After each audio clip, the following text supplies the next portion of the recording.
தாவேக்கால இருக்கக்கூடிய இளைஞர்களை தற்குறிகள்னு சொல்லி எல்லாரும் விமர்சிக்கிறாங்க. திமுக ஆரம்பிச்சு மற்ற நாம் தமிழர் கட்சி. நாம் தமிழர் கட்சி தலைவனே தற்குறிங்க.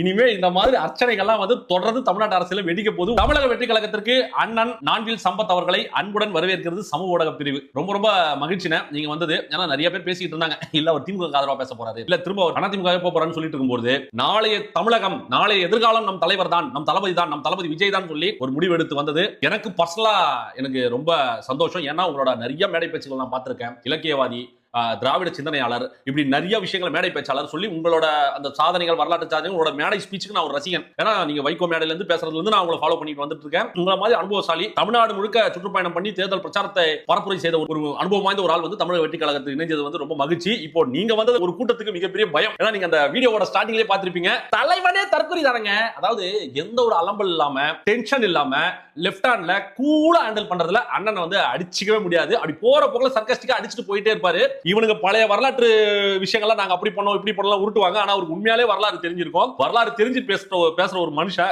ஒரு 40 ஆண்டு கால ஒரு அரசியல் அனுபவம் இருக்கு அவருக்கு. போது இந்த விவாத மேடைகள்லயும் சரி, மக்கள் மன்றங்களையும் சரி, இங்க அனல் பறக்கிறத நம்ம பார்க்கலாம். ஆல்ரெடி நம்ம பக்கம் இருக்கக்கூடிய சிங்க குட்டி, சிறுத்தை குட்டிங்கெல்லாம் இருக்கும்போது ஒரு பலம் வாய்ந்த ஒரு ஆயுதம் நமக்கு கிடைச்ச மாதிரி இருக்கு. பிரச்சார மேடைகள் மட்டும் இல்லாம அங்கங்க ஒவ்வொரு மாவட்டமா போயிட்டு அண்ணன் பேச போற அந்த அனல் பறக்க, அந்த நேத்து அந்த ஸ்டைல பார்த்துட்டேன். அவர் துண்டு நம்ம இப்படி தானே போடுவோம், அவர் வைக்கோ மாதிரி இப்படி வி ஷேப்ல போடுவார்.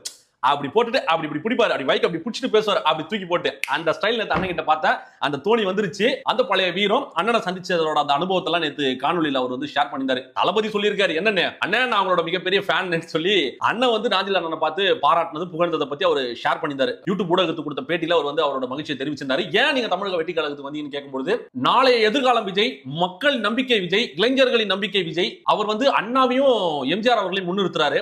அதுதான் எனக்கு முக்கிய காரணம். ஏன்னா இவங்க ரெண்டு பேருமே வந்து இவங்க முன்னிறுத்தி இவங்க அடிச்ச கொள்ளைகள், ஊழல்கள், ஊரை ஏமாத்தின விஷயம், இவங்க பேரை சொல்லி எத்தனை பேர் பழைக்கிறாங்கன்றத பத்தி எல்லாம் விரிவா அவர் பேசியிருந்தாரு. அதாவது நீங்க விஜய் திட்டி பேச உங்களுக்கு 1 கோடி ரூபாய் கூட நான் கொடுக்குறோம்னு சொல்லும் போது, நீங்க கோடி ரூபாய் கொடுத்தா கூட நான் தம்பி விஜய் திட்டி பேச மாட்டேன்னு சொல்லி அவர் கொண்ட கொள்கையில உறுதியா நின்னது வந்து இன்னொரு தனி சிறப்பு. இல்ல நீங்க ஆதரிச்சு பேசாம இருந்தா கூட போதும்லாம் சொல்லி அவரை அணுகியிருக்காங்க.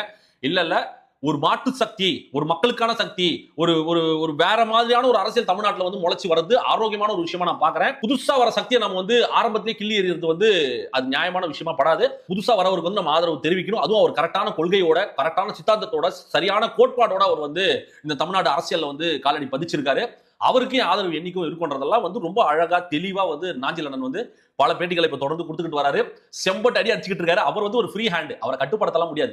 போற போக்குல நறுக்கு நறுக்கு நறுக்குன்னு கொட்டு வச்சுட்டு போயிட்டே இருப்பாரு.